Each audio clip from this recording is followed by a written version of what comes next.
things are necessary when exploring Egypt: water, a good camera, and an omnipresent voice coming from nowhere.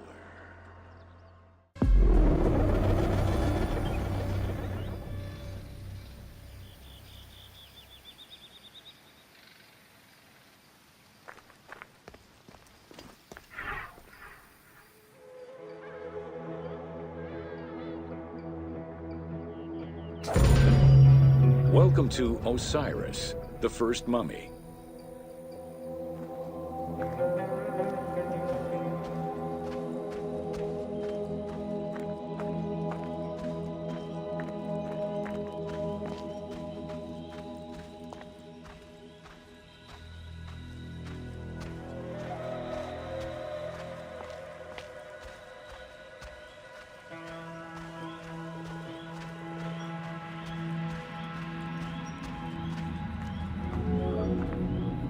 The oldest mummies recovered date from the Old Kingdom, though Egyptologists believe that mummification was in use much earlier than that. At first, the body was mummified through environmental desiccation, by leveraging the dryness of the environment and the heat of the climate. Early experimentations in mummification were conducted with the use of resin made from tree sap. Strips of linen were only used on some superficial parts of the epidermis of the hands or jaw.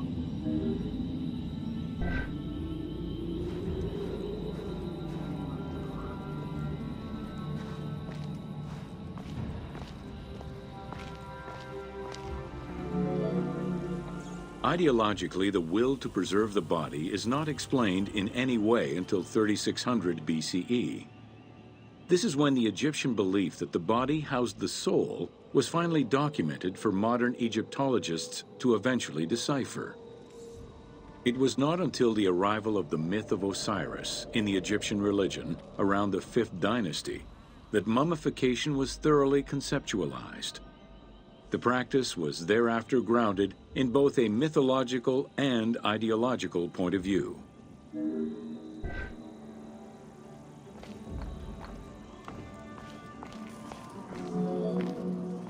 Osiris was mainly known as the god of the dead and the god of resurrection. The most well-known Genesis myth concerning Osiris is that of his dismemberment.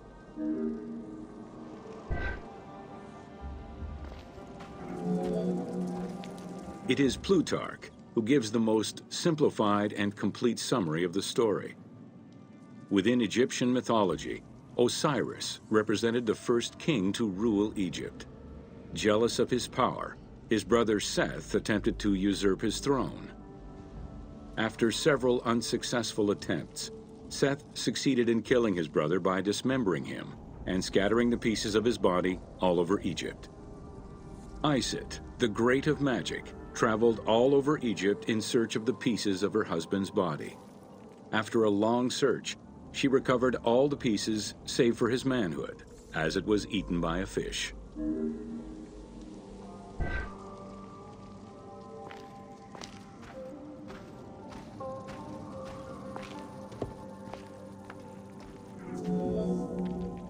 Isis then reassembled the body of her husband by binding it together with strips of linen. Aided by her sister Nephthys, another powerful magician, they gave Osiris the breath of life.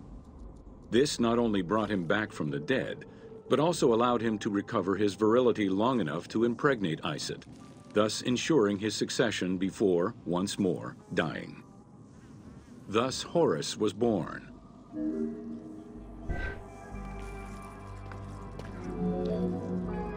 The ritual used to bring Osiris back to life essentially depicts how he became the first mummy.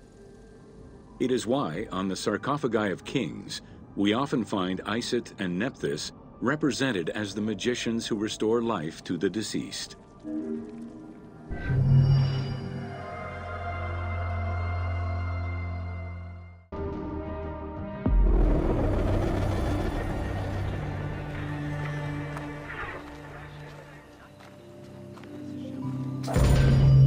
Welcome to Mummies of Ancient Egypt. The mummification process used by ancient Egyptians was highly ceremonial in nature. The different types of mummification took into account the social level and richness of the deceased and even included animals. The most expensive was that reserved for the pharaoh and the royal family, as well as some of the wealthiest members of the court.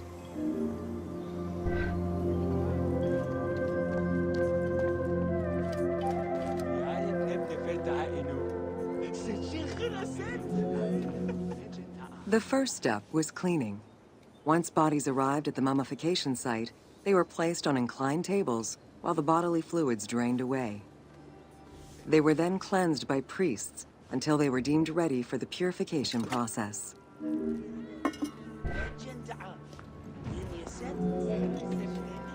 The purification of the body began with a libation from sacred water. The priest then fumigated the body with terebinth resin. After the ritual cleansing, priests used oils, spices, and all kinds of essences to further purify the body of the deceased. Finally, all body hair was meticulously removed.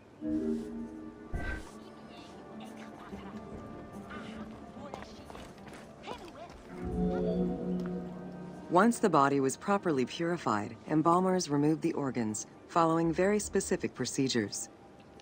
First, the brain was extracted by inserting a spoon through the nostril to break the ethmoid bone. Then, using a spatula, the pieces of the brain were removed as thoroughly as possible. What matter remained was extracted after a process of liquefaction, achieved through the use of a caustic liquid. The cranial box, once emptied, was rinsed and disinfected with palm wine, and then stuffed with strips of linen cloth and liquefied resin.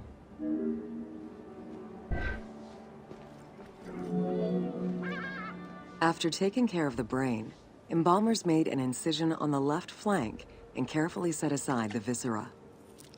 The inside of the body was also rinsed with palm wine. Then the embalmers filled the belly with pure myrrh, cinnamon, and other perfumes and sewed it shut. The removed viscera were washed in palm wine and packed in crushed herbs before being placed in canopic jars.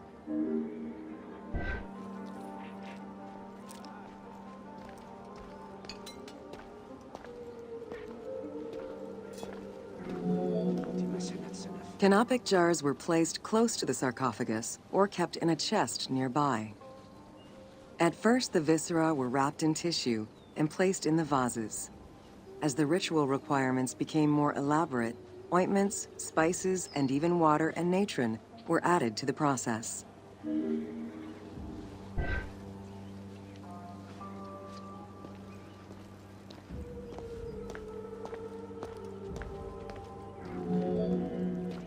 Towards the middle of the New Kingdom, canopic jars assumed the appearance of the 4 sons of Horus. They were known as the protectors of the viscera. These protectors had their own guardians, each a goddess of the dead. Imseti, the human-headed god, protected the liver and was protected by the goddess Iset. Hapi, the baboon-headed god, protected the lungs and was protected by the goddess Nephthys.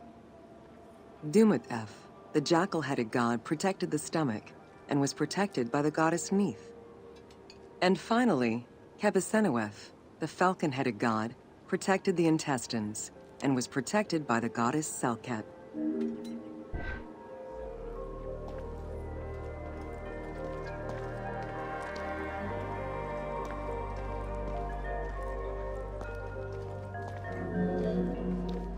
Natron is a naturally occurring mineral found in evaporite. These sedimentary rocks are made up of mineral salts and were generally mined from lake beds in Egypt.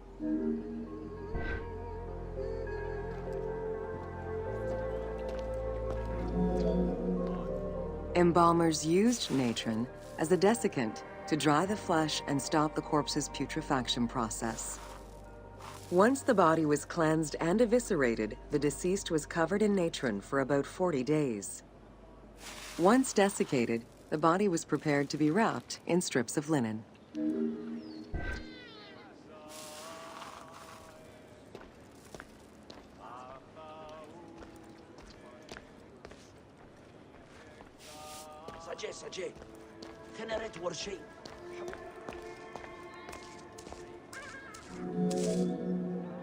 Once the body was fully desiccated by the natron treatment, embalmers oiled, painted, and sometimes even added hair extensions or a wig. They often used a henna-based antiseptic preparation to give the body a more colorful and lively appearance while preparing it to resist molds and fungi.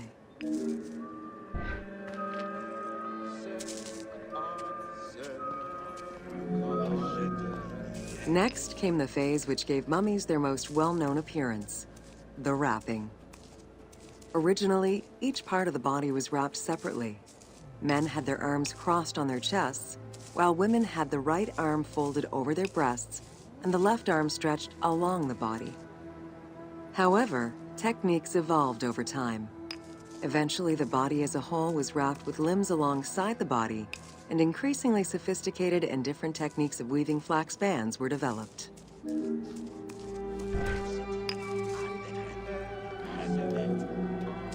In addition to the jewelry and amulets arranged on the skin of the deceased, amulets were also carefully inserted into the weaving of the linen strips. Each amulet was linked to a myth or to an ideological belief related to rebirth.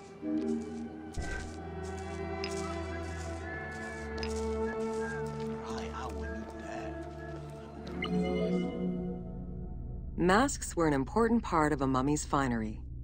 Early wooden funeral coverings were very expensive, however, and soon replaced by masks created through a technique known as cartonnage. Masks fashioned with this method were created by laying several layers of linen or papyrus pulp on a base made of mud or straw. Cartonnage was used for more than funerary masks.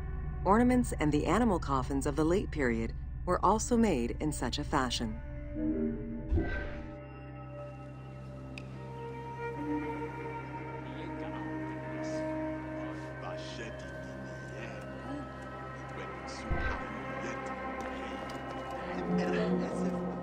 Cartonnage evolved to cover the entire body of the mummy during the 22nd dynasty. The mummies were placed on a board inside a rigid envelope of cartonnage, which was laced at the back with a string. Extremely cost-effective and visually pleasing, this technique was very popular through all layers of the society.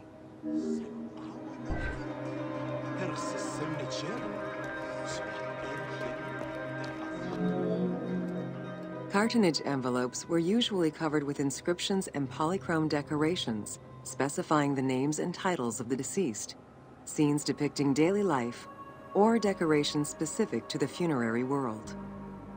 This was a true gift for Egyptologists eager to study the funerary rites of the ancient Egyptians.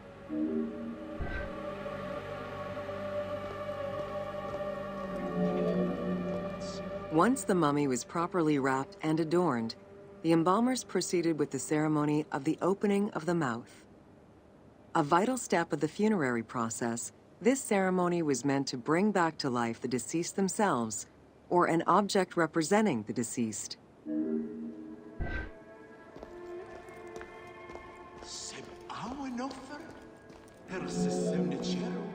There were no less than 75 different stages for the opening of the mouth. It required the application of the same oils, ointments, spices, and perfumes used during the mummification process. Makeup was sometimes part of the process as well.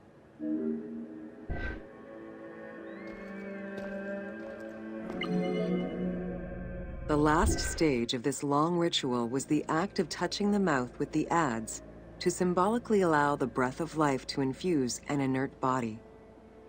Its performance was reserved for a very specific set of people: priests who wore the mask of the god Anubis, a close relative of the family, or by the heir to the throne.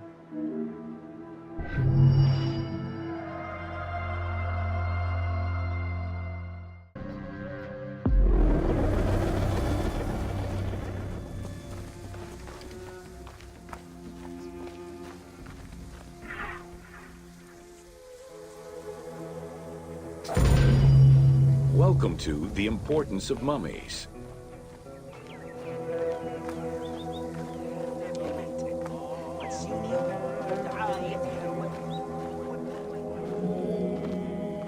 The first hieroglyph for embalmer appeared in pyramid texts of the Old Kingdom, It is likely that embalming was a trade that progressed alongside the evolution of ancient Egyptian funeral practices. While we still know nothing of how embalming came to be a profession, we do know that embalmers had a hierarchy, and that each embalmer specialized in a specific phase of the mummification process.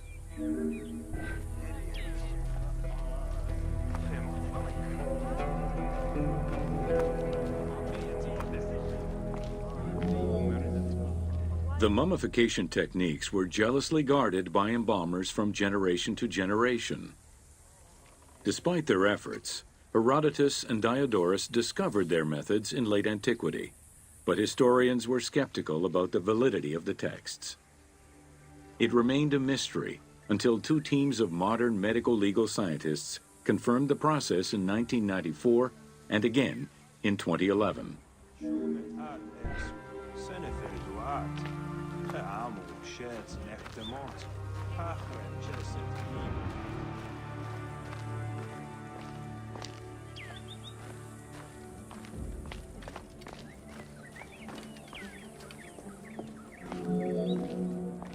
The Uabet, meaning the pure place, was where the embalmers mummified the bodies of the deceased. Until the end of the Middle Kingdom, it was located in tents at the edges of the city due to the smell of decomposition. In the New Kingdom, however, the Uabet was located within the city limits, though still in open-air spaces. In the same way that the practices and techniques of mummification evolved, so possibly did consideration towards embalmers within ancient Egyptian society.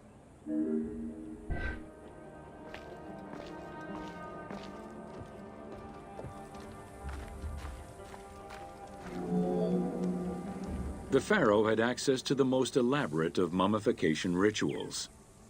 The richer citizens of Egypt also enjoyed complex embalming options, though none of them allowed for the removal of the brain or viscera.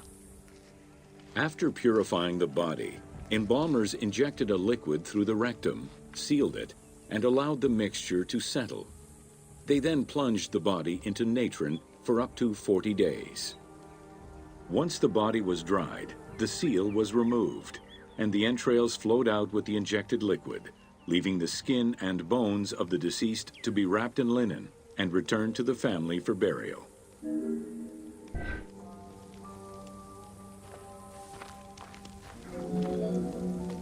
The least costly embalming option was for the embalmers to simply inject a product called surmaya and immerse the body in the natron for up to 40 days before handing it over to the family. For all those who could not afford any embalming process, desert burials offered a pauper's alternative to preserve the bodies of the dead.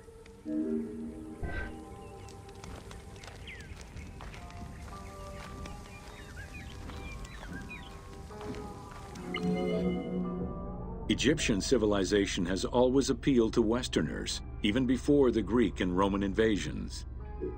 As early as the Middle Ages, mummies discovered by travelers were often sent back to Europe. Curio cabinets, dating from the 16th and 17th centuries, usually included pharaonic artifacts in their collections.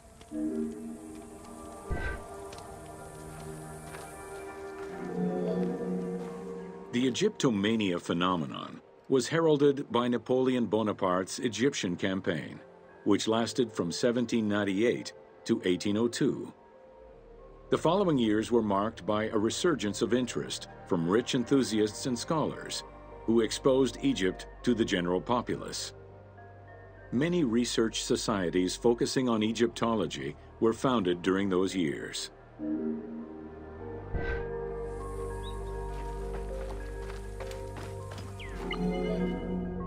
By 1868, mass tourism began in Egypt under the aegis of the Cook Agency. The rich would indulge in leisure trips to Egypt and bring back mummies. Upon their return, they would organize evenings that consisted of unpacking mummies and removing strips of linen and amulets layer by layer. These were considered the shining cultural events of the season.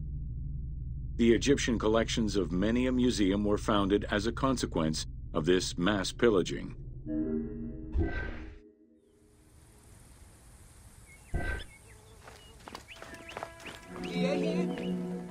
Thanks to those dubious parties, the fantasy of a mummy coming back to life, seeking revenge on its defilers, was born. The mummy malediction myth has remained steady in popular culture ever since, particularly in written media and cinema.